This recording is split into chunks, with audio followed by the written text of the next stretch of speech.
What's going on, everybody? Welcome back to another episode of the Coach Steve Show podcast. Today, we're going to discuss Bill Belichick, the New England Patriots, and everything in between. So welcome back. Please hit the like button, the subscribe button on the Coach Steve Show YouTube channel. Follow me at Coach_Steve72 on Twitter. Please leave a review on Apple and iTunes. You can even do it on Spotify, Apple, and iTunes. Helps the podcast go a long way. Also, check out the Belly Media Network at bellyupsports.com. I'd be very appreciative for you guys to check all that out. There's podcasts and blogs out there for everybody from sports and everything else. Let's talk about the New England Patriots and Bill Belichick after the first preseason game that people all of a sudden want to talk about. First of all, it's preseason. Yes, with less preseason games now, we can see more of what teams are made of. So they'll play their starters a little bit, maybe a little bit longer, maybe a little bit earlier than what we've seen. Then they get their other guys in to really see what's going on.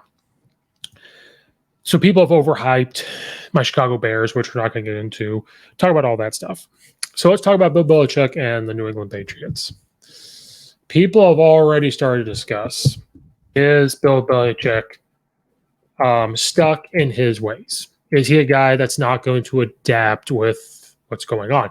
Because they're overreacting to them losing to the Giants, which the Giants, we know, are not very good. Lost to them 23-21 during the preseason game on August 11th on Thursday. Bill Belichick is probably, him and Nick Saban have to be the greatest football coaches of all time. No offense against the previous coaches before, but when you look at football overall, winning 6 Super Bowls, winning all these championships in college, Nick Saban has to be the greatest college football coach of all time. Bill Belichick has to be the greatest NFL football coach of all time. So you combine them, they have to be the greatest football coaches of all time. So people are now used to this high standard that the Patriots have had over his years of being there. And the big question mark came when Tom Brady left to go to Tampa Bay. Can Bill Belichick win without Tom Brady? And they had a little rough go, made the playoffs with Matt Jones at quarterback, but it's not the same without Tom Brady. They had their rough go during the COVID year. Then they have Mac Jones, plays pretty well, doesn't play well. He's worked really hard this offseason. People are now starting to question Bill Belichick because Tom Brady went to Tampa Bay and won a Super Bowl. And so people are now suggesting that he has to win a Super Bowl to fix his legacy or set his legacy up to another level, because Tom Brady apparently showed that it's not the offense or the system or the culture, that it has to be this one way to win championships. No, it kind of goes back to the Kobe Bryant, Michael Jordan type of leadership, to whatever you call that LeBron James does. There's more than one way to skin a cat. There's more than one way how to be a leader. There's more than one way how to run a football team. There's more than one way how to run an offense and a defense. There's some things universal, but everybody has their own way.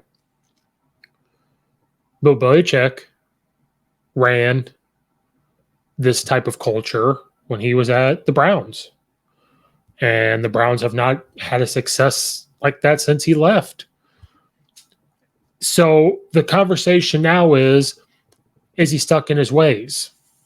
They think that he has to win a Super Bowl in order to keep his job. Bill Belichick could make the playoffs every single year and never win a Super Bowl again, and he'll never be fired. He has earned that right to stay there. He's not going to be there maybe much longer, but he has the right to be there as long as he wants. It's funny how now people are starting to question what he does because Tom Brady's not there. Tom Brady, again, arguably the greatest quarterback of all time. There's debates for other quarterbacks, but they think that it's legitimized and set in stone that he's the greatest quarterback of all time because he won one at Tampa Bay. But people forget the type of team they had at Tampa Bay. They had these great wide receivers. They had running backs. They had these good guys on defense. So he had stuff built around him, which is what you want when you're an older quarterback. Do you still have to play well at the quarterback position? Absolutely you do. There's no question that Tom Brady was a big reason why they won the Super Bowl, but Bruce Arians is a great offensive mind. He has good assistant coaches. They had people around Tom Brady. When Tom Brady was younger, you could put guys around him that weren't these big-time receivers, and he could do well with those outside of, the year where they almost went undefeated when they had Randy Moss.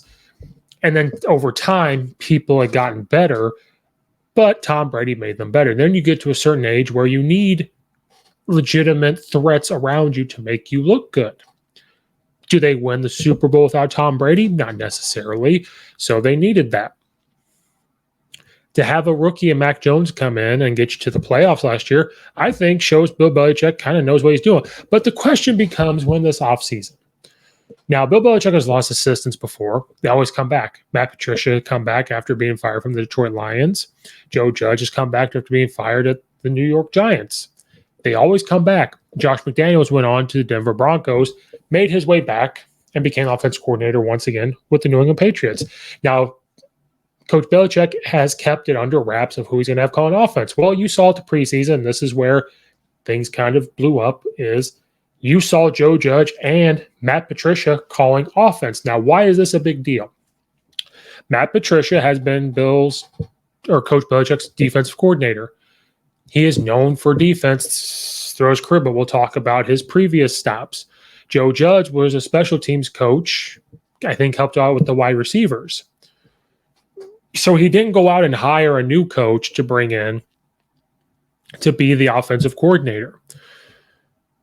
He is in a position that Nick Saban's always in, where he loses coaches but has to bring them in. Nick Saban has said, go watch the documentary with him and Coach Belichick. It's on HBO. Nick Saban said, when people get hired at Alabama, he has a system. He has what he wants in. Now, obviously, they make tweaks. So when he brings in defensive guys, now he's a defensive coach. He has in what he wants on defense. But when he hires guys in, he will listen to them and what they want to do and what their experiences are and put it in. He listens to their offensive guys when they bring them in and say, okay, this is the premise of what we want. This is what we're going to do. You can make tweaks and stuff more than what you want to do, but this is who we are. This is what we want to do. Coach Belichick has that same thing. He has been very spoiled, and that he's had Coach McDaniels for a long time. He had Coach Patricia for a long time. He's had other things. Now there's this premise that Coach Belichick doesn't change with the times, doesn't adapt. He's doing things the way he's always done. And why making Matt Patricia possibly the new offensive coordinator instead of going and hiring somebody? So this episode, we're just going to be all over the place. I don't think he brought in an outside coach because there is a trust thing. There's a trust of who you're going to bring in to run this. And he knows that he can trust Matt Patricia. He knows he can trust Joe Judge because they came back.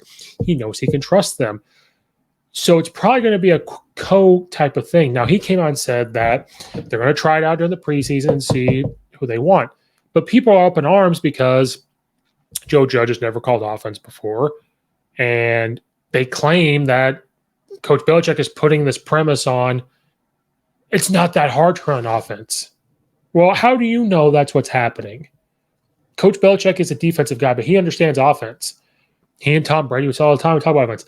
Coach Belichick knows what's going on in his offense the same way Nick Saban knows what's going on in his offense.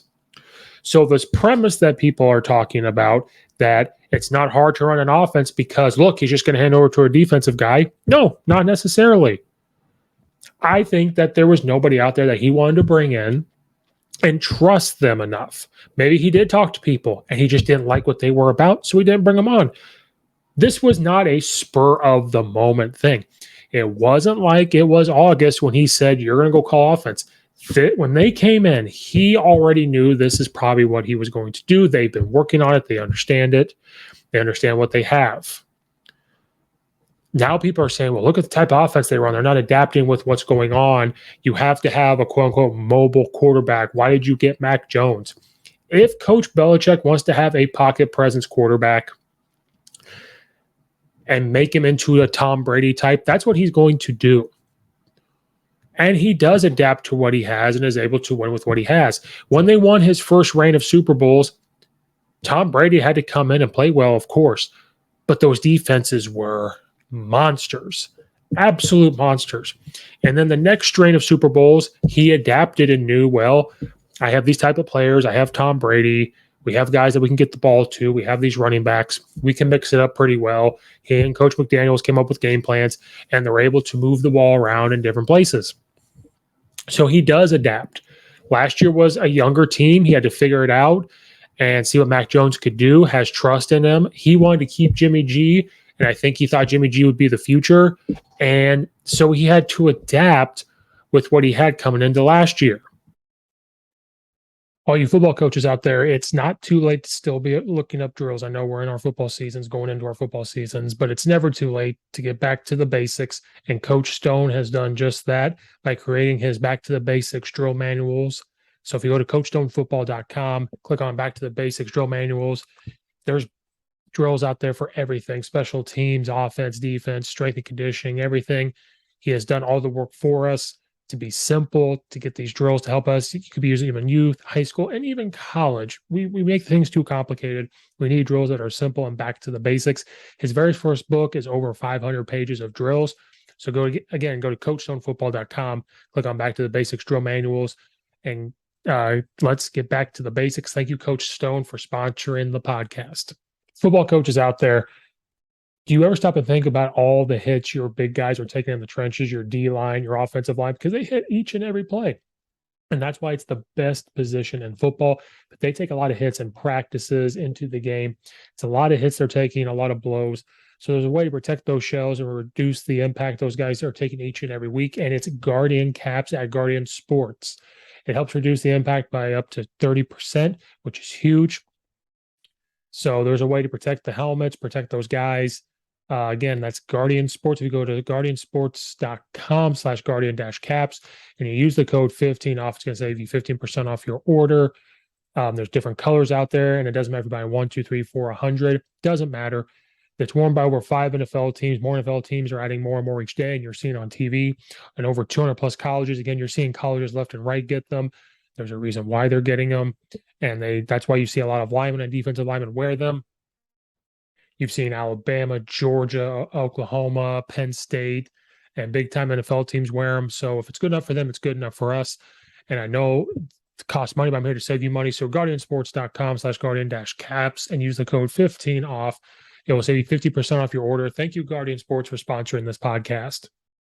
So a lot of things have just been up in arms with Coach Belichick and saying that he's not going to adapt and saying that the type of things don't work. Now, when you look at when Tom Brady got hurt and Matt Castle had to come in, they went 10-6. And that's not a quarterback like Tom Brady. When he was suspended and Jimmy G had to step in, he won games because people think Jimmy G can't win. So Bill Belichick is able to get wins. So this article, it's his most daring experiment yet. And so what I'm talking about is when they're having these guys coach the offense, and Matt Patricia and Joe Judge. So let's talk about it. Now, Joe Judge has been known for a defensive person, but sometimes knowing defense, then going to coach offense, you understand what defenses are doing, so you're able to maybe call those plays. And I'm sure he sat in meetings with Bill Belichick his whole life to figure out offenses. Joe Judge, being special teams wide receivers, has figured out offense. So here, if you didn't know about Matt Patricia, he was an engineer before he became a coach. Here in the article, I just want you guys to see. A former engineer, Patricia was an offensive GA at Syracuse. Then he joined the Patriots in an offensive GA similar role like an analyst type in 2004. He was promoted to being the assistant offensive line coach in 2005. And then in 2006, he made the jump over to defense. He's been mainly a defensive side of the ball coach. Then he became the Patriots defensive coordinator in 2012. Then he became the Lions head coach in 2018. Then after those 3 seasons, he returned in 2021 as a senior football advisor. And then he also started coaching the offensive line again. Joe Judge, he's a football coach. He worked in special teams at Birmingham Southern and Alabama before joining the Patriots in 2012. 3 seasons on the staff. He got promoted to the special teams coordinator in 2015. Then he started coaching wide receivers in 2019. Special teams was his expertise. He got the New York Giants head job in 2020. Now he's back and he's working with quarterbacks. So Joe Judge has had some offensive things working with Coach McDaniels and Belichick and understanding what they want to do. Matt Patricia knows exactly what they want to do. He understands offense. He's coached that side, so he understands. Just because he's done defense the whole time doesn't mean anything. So the article continues. Now he's auditioning the former defense and special teams coordinators to replace Josh McDaniels as offensive coordinator. Continuing on. Already, the football world operates on a conveyor belt system where the best position coaches become coordinators and the best coordinators become head coaches. Despite universal acknowledgement that head coaching requires an entirely different skill set than coordinating, and success in one job often doesn't translate to success either or. Example, Joe Judge, Matt Patricia. NFL head coaching hires often becomes the Peter principle played out in real time. But the coordinator level, one can see how success as a position coach demonstrates talent as a coordinator. But here, Belichick is going the other way. He's saying it takes a little. I don't even know if Bill Belichick has said this. Belichick is going the other way. He's saying that it takes little to no experience as an offensive coach to successfully coordinate an offense. Of course, in typical Belichick fashion, he's barely acknowledging anything abnormal is going on. Then on Twitter, it said, Bill Belichick on the shared play calling duties for the offense tonight. Thought it would be a good opportunity to do that. Have you decided on a play caller? We're going through a process. So this is what I hate. They're saying that Bill Belichick, I'm going to read this again. He's saying that it takes little to no experience as an offensive coach to successfully coordinate an offense. Is that because he's having Matt Patricia and Joe Judge be co-offensive guys? It's not unusual to see co-offensive guys. If one's more of the run game guy and the other game's the pass game guy. In college, you see run game coordinators, pass game coordinators. One mainly calls the offense, but you have guys install so they understand what the run game is so they can tell them what the box looks like. The pass game coordinators tell them what the outside looks like. Whereas Bill Belichick said that he's saying that it takes little to no experience to run an offense. He doesn't say that now. You're saying that that's what he's implying. These people that write this stuff, and maybe I'm a part of this now because of this podcast, we don't know what goes on inside. We don't know what goes on in those meetings. Asked point blank who will call offense plays for New England in 2022 after Thursday night's preseason opener, Belichick said, don't worry about that. Belichick has been hide the ball with play calling duties on both sides of the ball all offseason. Neither side has an official coordinator. On New England's staff page, the first coaches listed on the offense are Patricia, senior football advisor, offensive line, and Judge, offensive assistant, quarterbacks. On defense, there's no coordinator, and the first two coaches listed are Steve Belichick and Jared Mayo, who both handle linebackers. It's possible play calling on both sides will be a by-committee job, and the lips delivering the plays will change depending on the situation. Heck, maybe Belichick will call plays on both sides of the ball, and he just doesn't want to tell us. We also shouldn't discount the possibility of a mystical force manifesting play calls out of the other. Either way, the Patriots season will be worth monitoring, but we'll have the monitoring the results ourselves because Bill Belichick will never tell us his own one. He doesn't have to tell us nothing. He's always been that way with the media. And just because they don't have something labeled doesn't mean anything. But you can't tell me that Belichick doesn't have says in defensive play calls. Nick Saban has plenty of them. You see him all the time, more on defense, talking in the headset than he does offense. I highly doubt he's going to call both sides of the ball. I could see his son becoming the quote-unquote defensive coordinator. It makes more sense to have Joe Judge, maybe be the offensive coordinator more than Matt Patricia, and have Matt Patricia be the defensive coordinator. Absolutely. I could also see Bill Belichick doing this on purpose. Maybe this is his way of having fun to mess with the media because we know how he loves the media. So this could all be a ploy for him doing that. I still think that since it's a type of culture that he's built, the type of system he has, he does adapt regardless to what people think. I don't think he's stuck in his ways. I think he's willing to make tweaks. I think he's willing to do all that. But people are now blowing this up to a big proportion that it doesn't need to and start to really worry about things with a coach who has won multiple Super Bowls, could win another one, depending on how it goes, how well their defense plays, how well Mac Jones decides to show up and play. All depends on how that goes. But we're blowing things like this out of proportion right now because you're seeing a defensive coach all of a sudden call offense. But you've seen that before. Gus Malzahn started on the defensive side of the ball and started calling offense. Guys do it all the time. They start off on defense and then they switch over. They start off on offense and they switch over to defense. They start to like the one more than the other.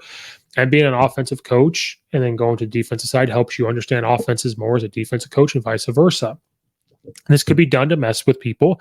This could be done because maybe he does want to try that out and say, hey, I'm going to have, instead of Josh McDaniels doing everything, I'm going to have you guys co-it. I'm going to have my linebackers coach co-it. I'm going to be the big dog on top, but you guys kind of do it. And I think it's a trust thing. I think that there was really nobody out there that he trusts to come in and can run the type of things they want to run, even though he will make adjustments and tweaks. I just don't think there's people out there that he trusts. And again, I've talked about before from at least a high school level, there's lack of coaches out there at the high school level. I'm guessing there could be lack of them starting to happen in the college level and maybe in the NFL. Maybe he, NFL and some of college is a recycled system of coaches losing their jobs and coming back left and right. And maybe he doesn't want that. Maybe he sees some of these coaches that were offensive guys and he doesn't want them. He's seen where they've been and what they've done. And, even though some of the guys that come back to him don't have such great successful time as a head coach, that he still trusts them because when they were there, he has one rule and it's do your job. So he understands that. And so maybe he's just doing this to mess with people. Maybe this is a legitimate thing. And I think you go for it. I think he's earned the right to do those things. So I don't think we need to freak out about Matt Patricia calling offense. He has seen offenses. He has to study them so he understands them. Joe Judge being special teams, they still coach an offensive side of the ball. Being a head coach understands it. So it's just going to be a thing. And then just because it's not labeled on the website and he doesn't want to tell you, doesn't have to. Doesn't have to. And I'm sure everything's going to go through him anyway. He's not going to call both sides, but he's going to be heavily involved. And maybe that's what he wants to do, and that's fine. And that's totally fine. So we need to stop saying that Bill Belichick is stuck in his ways, that, what's he doing? He doesn't change anything. He obviously does. Guess where Nick Saban learned it? He learned it from him. So we need to stop doing that, stop exploding things. And then it's preseason. Preseason's fun to watch because football's back on. I've probably never been more excited for preseason because I missed having football. Like USFL was cool, but I've never been more excited to have preseason on. But we have to remember it is preseason. We don't need to have this huge blow up about it. It's preseason. Let's just see what happens. Then we'll see how the season goes and how it's working out. And then we can start making those assumptions and everything else. So Bill Belichick, keep doing your thing, guys. We have to calm down.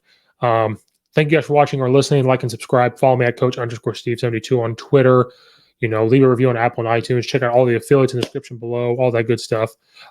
Check out all the other episodes. Thank you guys for watching and or listening, and we will see you next time.